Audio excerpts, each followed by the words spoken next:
Welcome everyone to the ARCA Racing Podcast. I'm your host Colby Evans, aka Starting Parker here. It is great to be back with y'all again. I know I skipped last week. Had some personal matters to take care of because of a big announcement, which I just announced today, and we'll talk more about that in a second. But nonetheless, we are back. I cannot believe that the main series ARCA season is over. It feels like just yesterday I was in Daytona, and here we are, and it's over. It's amazing how fast. It really is amazing how fast time goes by. It literally feels like just last weekend I was in Daytona helping out the club team, and here we are, and the main season is wrapped up. The East season is wrapped up, and we only have a handful of West Series races left to go. So ARCA season's winding down, man. Like I said, it's just amazing how fast these years go, even when we only have a handful of races every week. But anyway, guys, we're here to talk about the final main series ARCA race of 2024 at Toledo, the Owens Corning 200. And we're also going to be reviewing the second ARCA race that took place this past weekend. Yes, we had another doubleheader. The West Series was at All-American Speedway. And that one wasn't the best. West Series has had a couple of no caution races. And a no caution race at a short track, man, I don't know about that. So we'll talk about that one too, or kind of hear more to talk about the Toledo race. We're going to get into my little intro, and then we'll get right into Toledo, the Toledo action. So you guys know the drill. Follow me on social media, Starting Parker on Twitter, especially now. If you want to see all the cool vintage stuff with the car that we're going to have planned in the future, give me a follow in there. Like and subscribe to the channel. Turn on that bell for notifications. You guys never miss a podcast when I go live. We just hit over 2,000 subscribers, so I cannot thank you guys enough. We hit the goal, 2,000 subscribers before the year was over. That was the goal I wanted, and I thank you all for getting there. And, of course, give the Racing Experts a shout-out, the official media partner of this podcast. So let's get right into it, shall we? Toledo, in my personal opinion, the better place to end the ARCA Menard Series season. We used to end the season at Kansas for the longest time. It was actually quite a bit where we ended the season at Kansas. And I just personally never thought that Kansas, a mile and a half track. I mean, when you really think about it, it's a mile and a half track, number one. And it was just a NASCAR companion weekend. It didn't have its own buzz. It was just, it's the last season it's just the last race of the ARC season. And then we move on. Then it's the Xfinity race the next day, and then the Cup race. No, it just didn't have its own flavor, in my opinion. It was just kind of there.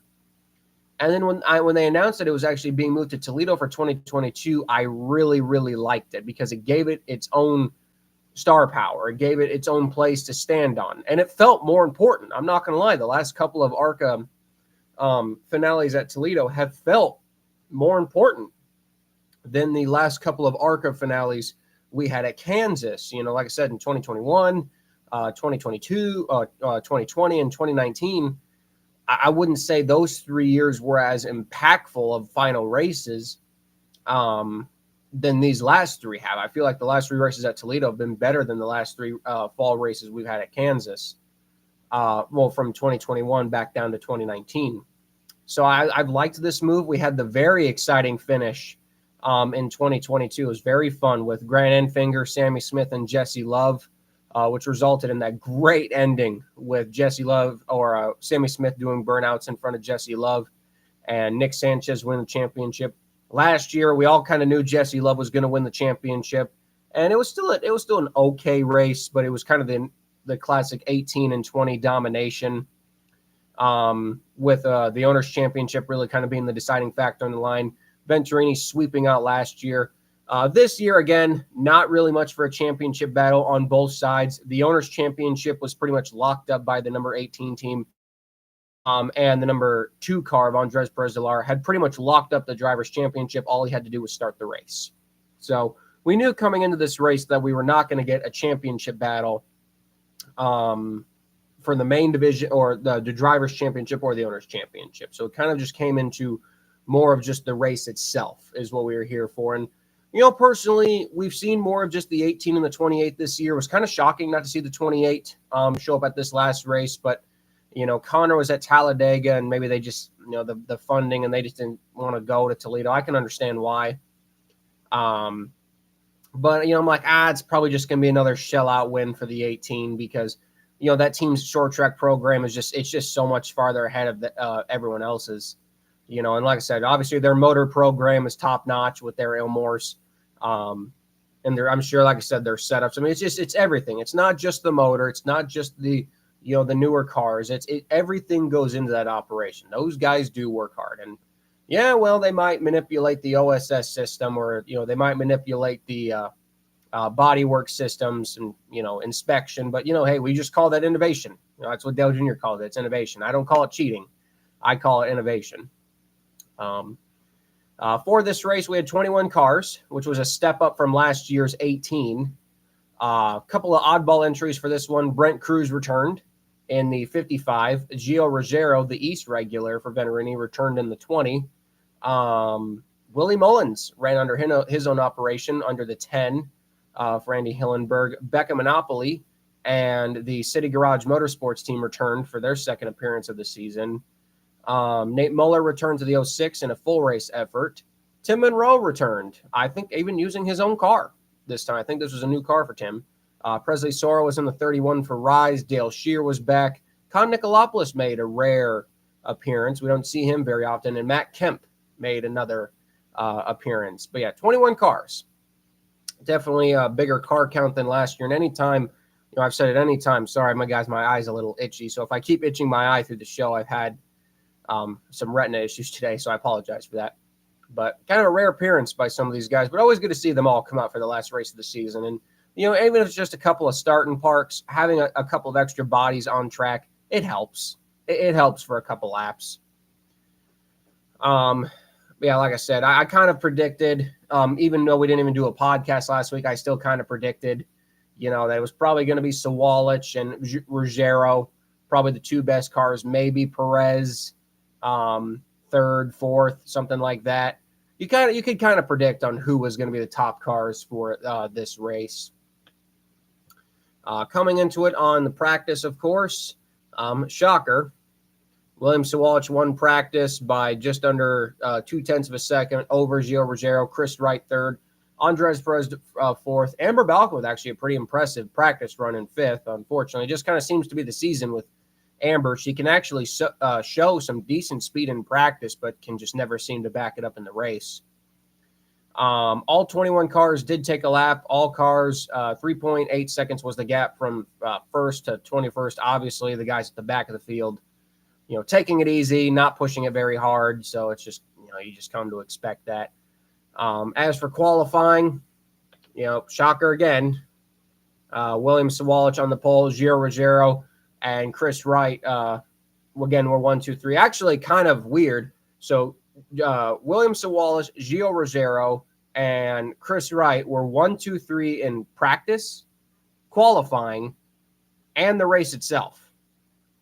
I'm not sure if that has ever happened before in the ARCA Menard series or in any NASCAR league, where literally in practice, qualifying, and the race, they finished 1, 2, 3 in the exact same order. So that was kind of a fun tidbit I noticed looking at all the results, is that literally it was the same 1, 2, 3 from every session to the practice, qualifying, and the race itself. So I found that kind of entertaining. Again, all 21 cars did take a qualifying lap as required. Some other notables: Andres was fourth, Brent Cruz was fifth, LeVar was sixth, Christian Rose seventh. Like I said, Amber and Tony kind of fell back down to 8th and 9th, and Willie Mullins was 10th. So the race got started again, literally right as the Xfinity Talladega race was going. So I was literally watching both. I had the Xfinity race on my TV, and I had the ARCA race on my computer. Luckily, I could watch both at the same time, so that was good. Kind of kept my eye, kind of tried to keep one eye on the Xfinity race and the other eye on the ARCA race, but I would end up just watching both. But anyway, the race got started, and, shocker, William Sawalich, gets the lead on the start. Gio could kind of hang with him, and it was kind of the story of the race. Guys like Gio and Andres, they could hang with him on the outside, but, man, that 18 car just turns so good. Like I said, we did have some starting parks. Matt Kemp, hit my microphone there. Matt Kemp He pulled off after 7 laps. And they were already, like I said, with Toledo and slower cars, they were lapping cars pretty quickly. Like within 5 or 6 laps, we were already lapping cars. And then again, that's just the nature here. Now, we did, like I said, have more starting parks than the 0-1. Then the 0-1. Like the 0 was a starting park. I'm not sure if the 98 was a starting park. I think he might have been parked for too slow because they did bring the 98 car down pit road. I'm not sure if that did happen to Dale. I'm not sure, but someone at the track said that they saw the 98 getting black flagged. So I'm just kind of putting maybe that's what it was. You're just getting parked for too slow. I could be wrong on that, but someone said the 98 at the track was getting black flagged. Alex Clubb did not start in park. He only ran 25 laps. I think he said a left front. Something was broken in the left front. Was a ball joint? I think he said a ball joint was broken in the left front. Something was broken. And unfortunately, they couldn't fix it, so they had to retire early. So, yeah, not the way the Alex wanted to end the season, that's for sure. But we had our first accident on lap 18 with, who else? I feel bad saying their names because you see them. I feel like you see them involved in every accident, whether it's the 2 of them or one of them, and I like both of them, but it just seems to always happen. Christian Rose and Amber Balkan, they just seem to always be involved in an accident, whether it's by accident, or, they accidentally cause it. So I thought that was kind of funny. And, luckily they both got back going again, although unfortunately the day wouldn't get much better for Amber. It would get a little bit better for Christian, but not for Amber. Nonetheless, again, on the restart, William Sawalich gets the jump again. And, this time we have a pretty decent 35-lap green flag run. Like I said, by this point, the 0-1, 0, 0-3, and then the 98 had been on and off at this point, but he was gone. So we were down to just 17 cars. And yeah, Sawalich, he's just putting a kick on the field, man. Like Perez at this point had actually gotten past Ruggiero and kept about a 1.5, 1.6 second gap on the 18. It's like the 18 could get away. Now, again, it's Toledo. It's a short track, so you're probably not going to see a 6 or 7 second lead, obviously. But even a 1.3, 1.5 second gap at a track like this is, quite a bit. So, and like I said, we were just kind of riding around, laps after laps after laps. It's just, lap traffic. Like I said, lap traffic was just kind of, in the way. And at a track like this, it's hard to get out of the way. And then literally on lap traffic, we saw one Venturini take out another Venturini teammate on lap 60. I don't know if it was intentional or not, but Gio Ruggiero would not get off Amber Balkan. I mean, I'm not sure. I don't want to think it was intentional, but Gio Ruggiero would not get off the bumper of Amber Balkan and just spun her right out going into turn 1. And, you guys know me. I work for Brad Smith part-time. I about had a freaking heart attack watching the 48 of Brad Smith literally spin right into her. And then the 25 of 25 of Tony Breininger, I should say, narrowly come to a stop. I mean, that could have been big.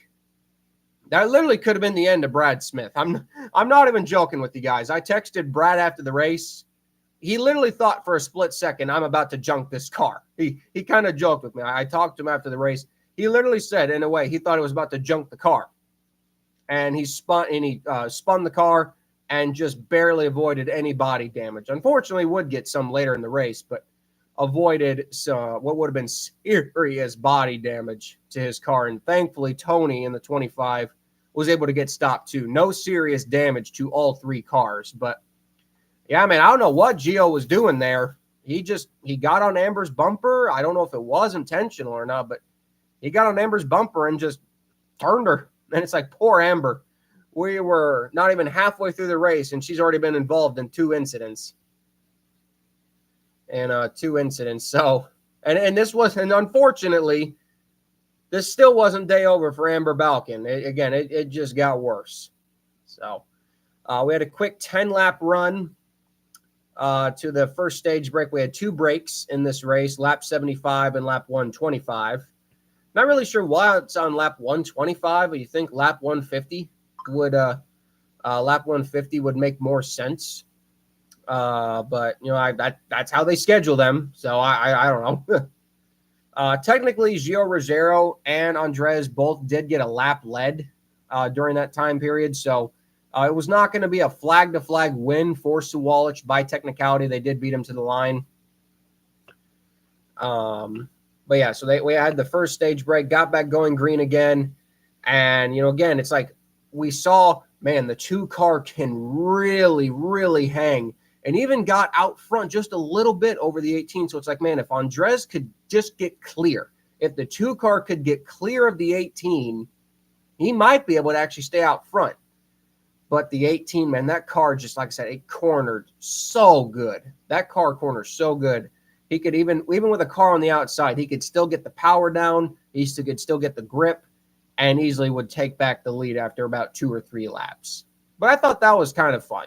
It was like, man, it's nice to see that the 18 is actually somewhat getting challenged. He's not just pulling away on the restarts and nothing is challenging him. Like, no, Sawalich really had to work on these restarts to keep the lead. And I appreciate that. I don't, like I said, it can get annoying when, one of these guys just gets the jump on the restart and they're not challenged at all. They're not challenged at all. But got back going green again from the second race break. Like I said, we did have another caution, unfortunately, on lap 103 for poor Presley Sora, the Sim2 reality guy, the guy who's been doing a lot of sim racing, actually won sim racing championship, I believe. He's been doing a couple of races this year, starting parks and full races for several organizations. And he was in the 31 this week. The car had apparently been having some mechanical problems, smoking in practice, smoking in qualifying. This comes from sources at the track. And, not Presley's fault. But unfortunately, it looks like the motor may have finally let go. You could see it on the television that it had been smoking previous laps, and I wonder if it just finally let go. Presley did say on his Twitter that I think he said it grenaded, or either way, it blew up. So that sucks for Presley, man, to end his season. Hope to see him back more in the series next year. Really nice kid. Really, really nice kid. And, it's weird saying kid, and he's only a couple years younger than me. It's like it makes me feel so old. Like, I'm only 23 years old, and, it's like people younger than me are racing, so I call them kids, and it's like I'm still technically a kid myself. So I always find that a bit funny. But, yeah, it sucks for Presley and the Goulet team. Tim Goulet's really gone through a lot. I want to give him a shout-out and condolences to to him. He lost his parents, I believe, over the Kansas weekend. So condolences out to the Goulets, and I hope Tim's just in a good mindset, because I can't imagine going through that. So Tim, if you watch this podcast, just know we all love you, and I can't imagine what you're going through, pal. But hang in there. Hang in there. You have more people who care about you than you think, so don't be afraid to reach out. So I hope Tim's in a good mindset. So I'm gonna say. So yeah, we got back going green from that. Ran to the scheduled number 2 stage break. Got back going green again from that. And again, the 2-car, he could hang. He could hang with William Sawalich. He just couldn't get clear. There were times where he thought you could get clear. He just could not get clear, and William would take the lead back. And you just pull away again to about, 1.5, 1.7 gap. Really wouldn't grow any bigger than that. But that's just kind of what it stabilized at. Our next caution was on lap 157 for Tim Monroe. Tim had actually been doing a great job. Tim was running top 10 in his own car. It looks like he made contact with the 55 of Brent Cruz and went spinning across the front stretch. Not really sure what put him out of the race. It didn't look race-ending damage. But nonetheless, it did take Tim out of the race, which sucks. Tim Monroe's really good crew member, worked for Andy for a long time. Still does the occasional race. I'm not sure if he is back full time, but I know he's had a long history with Andy Hillenberg. So yeah, and unfortunately, it would get worse for fast track racing as the race went on. Only about 7 laps later, Michael Maples, unfortunately, would crash out. He hit the wall in turn 4. Not really sure if that was a mechanical problem that hit the wall or if he blew a tire. Definitely was a long season for Michael Maples, but again, you got to cut the guy a break. The guy had never been to any of these tracks. All 20 tracks on the circuit, I don't believe he had been to. So you got to cut the guy some slack. And I did. And I think honestly, he did what he needed to do this season. He had his ups, he had his downs, he had his couple of crashes. You got to cut. Like I said, I'm cutting the guy some slack because it was his first time at every one of these tracks. And, like I said, hopefully he told me at Kansas he wants to come back. And I hope he does. I hope he does. It's good. It's good for the Hillenburg team. It's good for Michael. But I hope he comes back next year. But yeah, definitely the last couple of races of the season were not the kindest to him. So again, just all learning experience. And I hope Michael can come back next year stronger, for sure. For sure. But yeah, not the way that Michael wanted in the season, for sure. And yeah, like I said, it sucks for Fast Track that they had that problem. With two of their cars in the later stages of the race.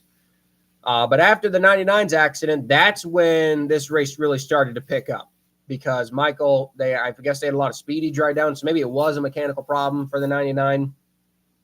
But this is where it really picked up. And I mean really, really picked up. So we got back going green again on lap 181. William Sawalich gets the jump, but the 2-car just rams him. And then the 2-car gets in the speedy dry. All three of them make contact. The 2 again gets into the 18, spins himself in turn 3 and 4, and Gio Ruggiero actually takes the lead. LeVar Scott gets the second. William Sawalich goes all the way back to third. Now the 2-car does save it, gets back going green, gets back going again, but did have to go to the back of the lead lap, which is only like 7th. Again, they had lapped up to multiple cars.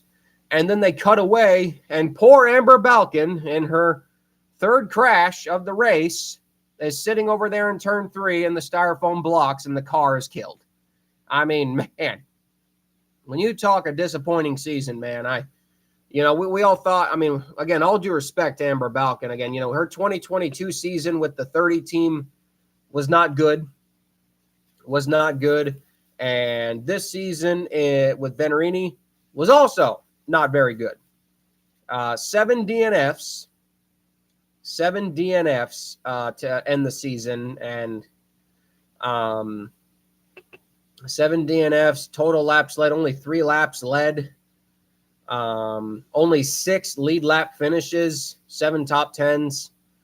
Not the kind of season that you would normally expect out of a Venerini driver. Like I said, I don't know, man. That was just a long year. It's been a long year for Amber Balcaen, man. That's all you can really say about it. But yeah, and unfortunately in that, Brad Smith suffered some damage. He got door dinged and chewed up the nose. Just probably the hardest Brad Smith had raced all season. I'm kind of shocked he ran the whole year. I ran the whole season. I mean, I'm shocked he ran the whole year too. In general, actually, but I'm just shocked he ran the whole race. Did not expect that. The original plan was probably a 30-lap start in park, but I guess Brad maybe just decided, screw it. It's the last race of the year. Let's just go run the whole thing. But yeah, he got some damage in this race. The front nose was tore up pretty good. The right side door was all bent up. So I guess if there was one race to get damage in for Brad, it might as well be the last one. But going back to the race, again, Gio is the leader, but it was so weird. Gio was the leader, took the bottom lane, but it's like he didn't go. The 18 gets a good start, crowns him on the outside, and just gets the lead off of turn 2. It's like, that was all for nothing. And so, yeah, so much for the 18 losing the lead. He literally just got it right back. Cruised out to a 14-lap finish. William Sawalich picks up the win. His 9th win of the year in the main division. I think you had add in Nashville in the East Series and Portland in the West Series. So now he's still got Phoenix. He's going to run. I believe he's going to be at Phoenix. So he could still win another race. But 11 wins total right now for him, and 9 in the main division. So yeah, another dominating performance. Led 192 of 200. Gio Ruggiero second, like I said, Chris Wright third, Brent Cruz fourth, LeVar Scott fifth. Andres Perez de Lara could only recover to 6th, but it didn't matter. Again, your 2024 champion. Tony Breidinger 7th. Cody Dennison. Shout out to Cody Dennison, man. Ran a great race. Ran on the lead lap most of the race for a fast track car. That's really, really good. 8th place. Willie Mullins 9th. Again, a good run for him despite suffering some damage. Christian Rose ended out the year with the top 10. Probably not the result he wanted, but top 10 regardless. Becca Monopoly. Shout out to her. Stayed out of trouble. Got a solid finish, man. 11th. It's a good run for that team building up their program. Brad Smith, 12th. Like I said, I think arguably that probably is Brad's best run of the entire year. Looking at his results, it is. That is Brad Smith's best run of the entire year. He's only top 15, and only ran 3 full races, man. That's just sucks. It sucks that that's the case, but what are you going to do? So Brad will be back next year, and I'm, hopefully we'll be able to run more full races. But 12 for Brad. And then the long list of DNFs. Emmer Balkin 13th. Nate Muller had to be on pit road for a couple laps. He would finish 27 laps down in 14th. And then Michael Maples, Tim Monroe, Presley Sora, Dale Shear, Alex Clubb, Con Nicolopoulos, and Matt Kemp were your DNF finishers. Bounty, highest finishing rookie. Of course, William Sawalich. Kamiya, crew chief of the race was Matt Ross. Hard Charger Award went to Brad Smith, so that's a little bit extra money for us, so that's good. Reese's Sweet Move of the race went to Brent Cruz, and all the other awards pretty much went to the 18 teams. Oh. But I actually thought the race was fun. I honestly, I just thought it was going to be. Honestly, I thought it was just going to be a cakewalk for the 18. Wasn't really going to be all that challenging. I honestly didn't think it was going to be all that fun to watch. And honestly, I'll say from start to finish, that was fun. Yeah, there's a little bit of boring parts in it, but definitely one of the better short track races. I can honestly say, we've had some short track races this season in the main division that honestly have not been utterly special. I mean, with all due respect to the finish, I didn't think Elko was all that good up until the 18 got turned by the 99 and LeVar took the lead and we had that 3-wide finish. Yeah, the finish was great, but I didn't think the race was great at all, but it was saved by a great finish. Races like that. I didn't think Berlin was all that good. Really. Salem was a madhouse of crashes. The 18 had no competition for that race. It was just a madhouse of crashes that kind of made the race semi-entertaining. This race was definitely better than all those, even though the 18 still dominated. I'll give it that at least. But just utter domination. Yeah, Dega was boring. I'm talking about the short tracks. I think we can all agree that Talladega was probably the worst race of the season, which you hate to say because it's Talladega, but I mean, come on. When one car leads the entire race and does not even get challenged for the lead, yeah, you got to put that one up there. Talladega, without a doubt, was the worst ARCA race of the season for sure. And but this wasn't bad. I give it. I think an honest, fair grade was probably a 6.5, 6.5 out of 10. I think is a fair score for this race. Not terrible, but not great. I would put it as okay to good. Still love Toledo. I think Toledo is the perfect track for ARCA to end their season at. I don't think anybody would disagree with that. I think it's way better than Kansas in terms of ending their season at. You're just never going to recreate the magic of the mid-2000s. And the fans got to get out of that. The fan, just like unfortunately with NASCAR, top tier NASCAR Series 2. We just got to get out of that nostalgia. Unfortunately, we're probably never going to have the 2008 championship battle again that we all want. We're just never going to see that, unfortunately. I didn't think it was that bad. Like I said, 2022 was fun. 2023 was meh. And this year was a lot better. But like I said, your race winner and owner's championship went to the 18 team. The 2-car won the driver's championship. And so those were your winners. For the main series in 2024, your final point standings for 2024's main division of ARCA look like this. Andres Perez de Lara, of course, first. LeVar Scott, what would have been, man, those couple of bad runs that LeVar Scott had at the big field races. I'm telling you, I think LeVar could have won the championship because he arguably had, if not a near better season than Andres when you really think about it. LeVar led more laps, had only one DNF, and only had a couple less top tens, but actually completed more laps. I believe LeVar Scott actually completed the most laps this season at 2,652. Chris Wright was third. Tony Breininger edged out Christian Rose for fourth in points. Amber Balkin sixth. Cody Dennison, despite missing 2 races, still ended up seventh. Michael Maples eighth. Alice Club ninth. William Sawalich actually ended up 10th in points despite missing 6 races. Shows you how winning 9 races can still help your points. Greg Van Alst 11th. Brad Smith ended up 12th. Andy J was 13th. Gio Ruggiero was 14th. Connor Zilch 15th. All these other guys are part-time, by the way. Marco Andretti 16th. Brian Roulette 17th. Jake Finch 18th. Tanner Gray 19th. And Nate Muller 20th. The Owners' Championship, obviously the top 20 get an Owners' bonus. Hopefully they did update the Owners' Championship. They haven't, but I can give you an eye. The 18 car did win the Owners' Championship. The Billy Venerini 20 car finished second in the Owners' Championship. The Max Siegel 2 car that won the Drivers' Championship, they finished third. They finished third in the Owners' Championship. The Billy Venerini 55 car just narrowly, I believe, beat out the 6 Siegel entry. So it was Gibbs, Venerini, Siegel was your top 5. The Venerini 15 car was 6th. The Venerini 25 car was 7th. The AM 32 car was 8th. The other Venerini car was 9th.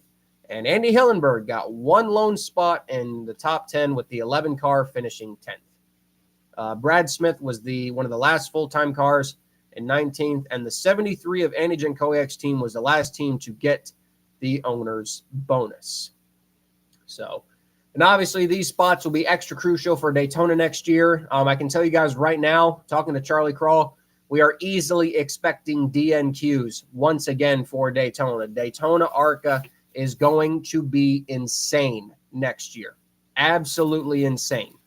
So I can only imagine. I've heard upwards of 50 cars once again for Daytona. The minimum I've heard right now is 44. So once again, Daytona qualifying is going to be extra crucial.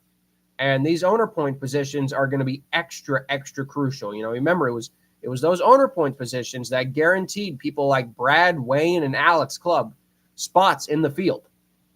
And if you remember, SVG, they failed to qualify with the 28 car. You know, then they had to buy a position. They had to pay 6 figures to Eric Caudell to race in that race. So it shows you, man, this race is very important. Very, very important. Speaking of that 28 car, if they do go back to Daytona next year, they are 18th in points. So they might be a little bit better off. A little bit better off next year than they were last year in terms of getting an owner's provisional. I think they'll be a little bit okay if they go again next year. But yeah, in total, 83 different cars got credited on the owner's list. So good to see all those cars running ARCA. Always good to see. As for 2025 main ARCA, like I said, we already talked about the schedule. The schedule was released a long time ago. I'm hoping to be down in Daytona next year. In terms of a full-time drivers, we really don't get ARCA silly season until like a couple of months before the season. So the only people I can really confirm coming back are Alex Club and Brad Smith. I don't really know who else. Is LeVar Scott coming back full-time? I'm not sure. I think Michael Maples is coming back full-time. Chris Wright might be coming back full-time. I think that's it. I believe Tony might be up to trucks. I don't know, something like that. But yeah, the ARC series is going to look a lot different. Christian Rose, I forgot to mention Christian Rose on the broadcast. It was announced that he will be moving to trucks full-time next year, probably for Rayom. I don't know if the team was not confirmed, but that's my guess is Josh Rayom's team. Cody Dennison, yeah, that's right. He's looking to run full-time. Greg Van Al's probably not going to run full time unless he gets a big sponsor. Yeah, we'll just probably have to wait on that. But it's definitely going to look a lot different. Like I said, William Sawalich will not be. He's moving on to, I presume, the JGR Xfinity team next year in one of those cars. I presume that he will be in Xfinity next year, not trucks. He doesn't need to go to trucks. William Sawalich should just go straight to Xfinity. He's ready. I would presume, he'll go to Xfinity. And I've heard rumblings that Max Reeves, who drives in the Cars Tour, might be the next candidate for the 18 car. I'm not. Is that confirmed already? Max Reeves, I've been told by multiple people, is the next candidate for the 18 car, and that kid's really young. I think that kid's only like 14, but he'll be 15 by the time the year starts. So if he is the candidate to drive the 18, he'll still be fine to drive all the short track races and the East Championship and all that. But yeah, like I said, man, William Sawalich is gone. Andres Perez de Lara, he's rumored to go to trucks. So ARCA Series, like I said, is going to look a lot different next year for sure. In a good way or a bad way, we don't know. We don't know yet. I hope in a good way, but yeah, we'll find out. It's definitely going to look a lot different. That's for sure. But anyway, that was the main division for 2024. We're going to briefly now touch on the 2024 West race at Roseville All-American, mainly because not much happened. We're probably not going to be talking about this race very long because there were no yellows. No yellows in a short track race. Very shocking. At a track like All-American to have no yellows. And it's not even the first time that the ARCA Menard Series has only had no yellows. Shasta had no yellows. This race was only 37 minutes.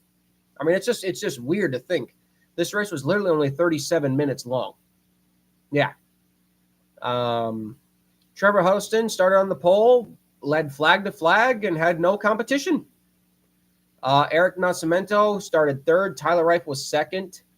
Sean Hingorani qualified down in seventh, a low qualifying run for him. We only had 15 cars show up. Again, hope Nick Janitis feels better. He's been going through some health problems. Rip Michaels, or Michaels, I want to pronounce his name correctly, has taken over the Jan's Towing 71 car. But yeah, get well soon to Nick Janitis. Kyle Keller has moved over to the 3 car for the rest of the season. Todd Souza's finally probably retired. And Joey Keenely took over the 12 car, which was Kyle Keller's old ride. Henry Barton, again, returned in the 6. Ethan Nascimento returned in the 21. And, like I said, not much, whole lot happened. No cautions, no halfway breaks, no breaks in the West Series. It was just kind of how you could manage your tires, pretty much. The one real lap cars in the field were the 05 and the 71. The 71, it felt like I think he burned up his tires because the 71 was not running bad lap times in the beginning, but I think he just burned his tires up because he definitely was a little bit slower by the end. But yeah, like I said, the 50 had no competition. The 4 was just kind of running his own race with the 13. 13 fell all the way down to like 7th and then just kind of slowly but surely came back through the field. And more importantly, finished ahead of Sean Hingorani by 1 point, shortening the gap from 6 points down to 5 with just 2 races to go. We are down to just 2 more races total in the ARCA Menard season. Kevin Harvick's Kern County, and then Phoenix with the combo weekend with NASCAR championship weekend. So 2 more ARCA races to end the year, and the championship is down to 5 points. It is still anybody's game. And that Phoenix race is going to bring probably well over 30 cars. So, like I said, this is going to get, it's definitely going to get interesting. Now, this was Sean Hingorani's. Oh, look at that. Vanilla Wafer with a $5 super chat. Keep it up. Oh, thank you, man. Thank you very much. Oh, no. Is that the real Brayton Laster we got watching? Even better. Even better. But yeah, I appreciate that, Vanilla Wafer. Thank you. Thank you very much. Now, to note that this was Sean Hingorani's last time driving, I believe, driving the Jerry Pitts 5 car. He will be in a Venturini car. He will be in a Venturini car for Kern County and will be in a Venturini car for Phoenix. So for Tyler Reif, man, they're going to have to step it up Because it's one thing to go against a Jerry Pitts car. It's another thing to go up against the big guys at Venturini. So, but yeah, like I said, only 5 points. So it's still anybody's game with a couple of races to go. But like I said, not really a whole lot to talk about. It's just kind of weird that Trevor Huddleston out of nowhere just has now won the last 2 races. So it's like, where was this speed everywhere else? Where was this speed everywhere else, man? But, yeah, like I said, 2 races to go. The gap is 5 points. Trevor Huddleston has closed in on the gap. So I guess theoretically, Trevor Huddleston is still somewhat in the championship, but something would really have to happen for both Tyler and Sean for Trevor to be back involved. Jack Wood, I really thought he'd be more of a championship competitor this year. It's kind of been a pretty disappointing season, honestly, for Jack. Couple of DNFs. No, not a couple of DNFs, sorry. I looked at that wrong. A couple of non-lead lap finishes, a couple of bits of trouble. Expected him to be a little bit better. But yeah, I'm still hoping that Tyler Rive can pull off the championship win. But it's definitely not going to be easy with Sean Hingarani going up against an Venturini car, that's for sure. So, but yeah, those are the point standings for that race. The next West Series race isn't for a couple of weeks. I believe it's October 26th, October 28th, October 26th, something like that. Will be the next ARCA West Series race. And then, like I said, after that, it'll be the finale in Phoenix. So just 2 more ARCA races to end the season, guys. And yeah, man, it's been a long year. It has been a long year, that is for sure. And I wanted to end tonight with saying, guys, you guys saw my announcement today. I wanted to end with this, even though it doesn't have to do with ARCA. I wanted to just talk about it anyway. You guys saw my post today. I have bought a stock car. I will plan to race it in the NASCAR Classic Series. That is a vintage racing series that is owned by NASCAR. The Historic Sports Car Series is the company it runs under, and NASCAR owns that too. And I'm just excited. Unfortunately, the ARCA plans just didn't seem to work out, which is okay. That happens in the racing business, and I just figured, if I can't drive for anyone, well, go drive for yourself. So we'll see how that works. Got a lot of fun content there coming to the channel. I do have a video coming soon of showing off the car, firing up the car, me squeezing myself in the car. So that'll be coming soon. That will be coming soon. And so, yeah, if you're subscribed to the channel, look forward to that. And if you're not subscribed, well, subscribe so you can look forward to that content coming your way. So anyway, guys, I'm going to get out of here. Thank you again for joining me on your Tuesday nights. We'll be gone for a couple weeks. We'll be gone for a couple weeks as we, like I said, finish up these last 2 ARCA races of the season. And yeah, so take care, y'all. Have a good rest of your Tuesday night. Again, thank you all for all who tuned in. And we'll see you, I would say see you next week, but we won't see you for a couple weeks. So I'll see you all in a couple weeks. Colby Evans, starting Park Car. Goodbye, salute. I'll see y'all next time. Bye-bye.